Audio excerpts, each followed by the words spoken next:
Kashi, Varanasi, Banaras, the spiritual capital of India.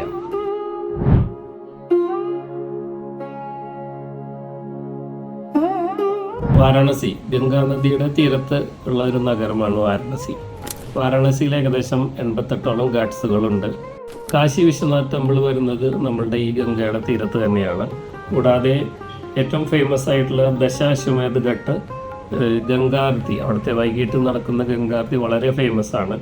കൂടാതെ മണികർണിക ഘാട്ട് എന്ന് പറയുന്ന ഒരു ഘാട്സ് ഉണ്ട്. അതായത് മരണാനന്തര ക്രിയകളൊക്കെ ഒരുപാട് ചെയ്യുന്ന ഒരു ഘാട്സാണ്. ജീവിതവും മരണവും തമ്മിലുള്ള യാഥാർത്ഥ്യം മനസ്സിലാക്കാൻ നമുക്ക് ഈ ഒരു സ്ഥലത്ത് വന്നാൽ മാത്രം മതി. ഉത്തർപ്രദേശിലെ വാരണസി വിസിറ്റ് ചെയ്യുന്ന എല്ലാവരും ഈ ഒരു സ്ഥലം ഒരിക്കലും മിസ് ചെയ്യരുത്.